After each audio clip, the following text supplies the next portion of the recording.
हम सभी लोग विचारों की दृढ़ता और स्थिरता के लिए 12 भावनाओं का चिंतन कर रहे हैं।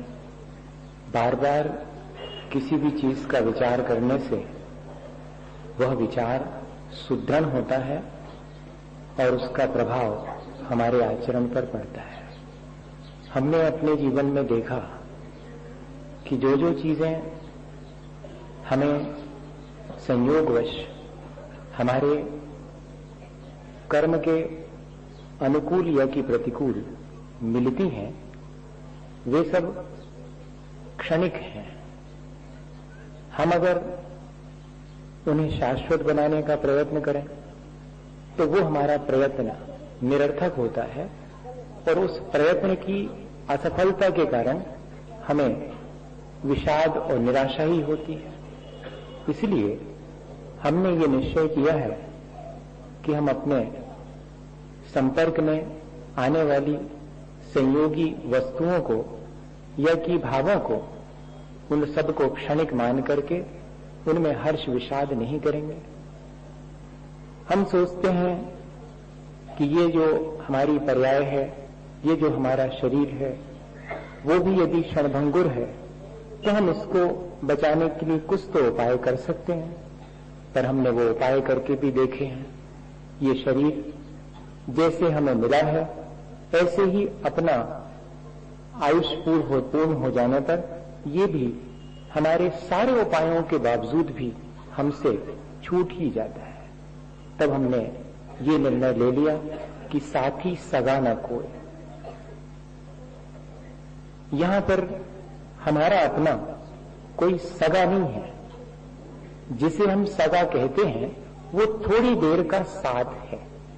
सगा तो वो है जिसे कि जुदा ना होना पड़े। लेकिन यहां तो जिसको हम और अपना मान लेते हैं, सगा मान लेते हैं, वह भी हमसे जुदा हो जाता है और हम अकेले ही यहां पर रह जाते हैं।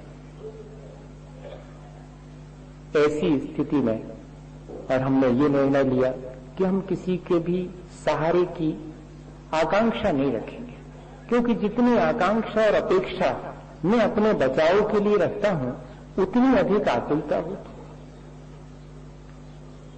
और संसार जिसमें कि मुझे सुख जान पड़ता है, मैंने कई बार अपने जीवन के अनुभव से ये देखा कि उसमें सुख नहीं है, लगता जरूर है वो सुख का भ्रम है। क्योंकि सुख तो वास्तव में वो है जिसमें कि दुख ना हो। ये जो मुझे सुख मिला हुआ है यहां संसार में, वो तो दुख से मिश्रित है। उसके पीछे पीछे दुख लगा हुआ है। ये हम सब अपने जीवन में अनुभव करते हैं। जिस चीज से थोड़ी देर पहले सुख जान पड़ता है वही चीज बाद में हमारे लिए दुखदायी हो जाती। कितनी भी सुख देने वाली वस्तु भी इस संसार में क्यों ना हो, उसी चीज से मुझे फिर दुख मिलने लगता है। असल में चीज मुझे सुख दुख नहीं देती, मेरे अपने परिणामों से मैं सुख दुख का भ्रम पाल लेता हूं। मेरे साता के उदय में मुझे वही चीज सुखी देने वाली, सुख देने वाली जान पड़ती है। मेरे असाता के उदय में वही चीज मुझे दुखदायी जान पड़ती है। ये मेरे साता असाता का कर्म का उदय है। मैं इस कर्म से मुक्त होने का प्रयास करूं, इस संसार में सुख दुख के बीच समता रखूं, अपनी इस अज्ञानता को हटाऊं। मैंने संसार भावना से यही जाना। और फिर मेरे जीवन में सुख दुख आते हैं तो मैं ये सोचता हूं कि कोई और है जो कि मुझे सुख दुख देता है। मैं भगवान की पूजा भक्ति करूंगा, भगवान खुश होकर के और मुझे सुखी कर देंगे। मैं किसी व्यक्ति की ज्यादा सेवा करूंगा, वो मुझे खुश होकर के कुछ दे देगा। कोई मेरा बिगाड़ किए जाने पर मुझे दुख भी दे सकता है। ऐसा मेरे मन में विचार निरंतर चला करता है। देखता भी हूं मैं इस संसार में कि जिससे थोड़ा सा बना के चलता हूं वो तो काम आता है, जिससे थोड़ा बिगाड़ लेता हूं वो मेरे लिए मुश्किल उत्पन्न करता है। लेकिन मैं उस समय ये भूल जाता हूं कि ये जो मुश्किल आई है वो इस सामने वाले के द्वारा आई है या कि मेरे अपने अंतरंग के कर्म के उदय में आई है। ये जो मुझे सुख जान पड़ रहा है कि दूसरे के द्वारा दिया गया है, वो वास्तव में दूसरे के द्वारा दिया गया है, तो फिर ये मुझे हमेशा सुखी बनाए रखे, मुझे कभी भी ये दुखी न होने दे। पर मेरा सगा बेटा भी क्यों ना हो, मेरे ऊपर दुख आने पर उसे शेयर नहीं कर सकता, वो मुझे हमेशा सुखी नहीं बनाए रख सकता। इसका मतलब है कि ये बाहर की चीजें मुझे सुखी नहीं बनाती हैं, मेरे अपने साता का उदय मुझे सुखी बनाता है।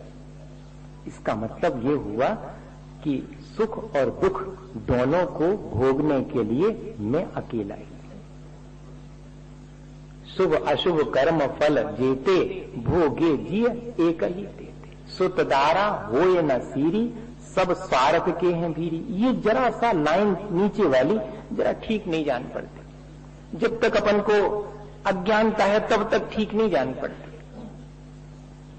ऊपर की लाइन तो थोड़ी सी जमती है कि ठीक बात है, शुभ अशुभ मैंने जो कर्म किए हैं उनके अनुसार मुझे भला बुरा फल मिलेगा। लेकिन ये जो सुत धारा हो न सीरी, अरे ये तो मैं ब्याह करके लाया था इसको, ये तो मेरी अपने बेटे हैं, ये अपनी मेरी बेटी है, ये दादा हैं, ये नाना हैं, ये चाऊ हैं, ये संबंध तो मैंने ही बनाए थे, ये सारे संबंध। और इस दृष्टि से बनाए थे कि जैसे मेरे सुख में ये सुखी होंगे और मेरे सुख को बढ़ाएंगे, मेरे दुख में दुखी होकर मेरे दुख को घटा लेंगे।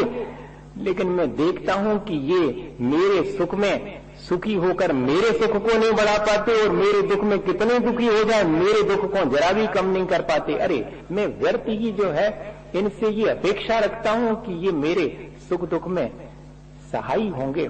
नहीं, सुख दुख तो मुझे अपने अकेले ही भोगना पड़ेंगे। मेरे शुभ अशुभ कर्मों का फल भोगने के लिए यहाँ मैं अकेला हूँ, ये अनुभूति हमारे भीतर निरंतर बनी रहे तो इससे क्या होगा?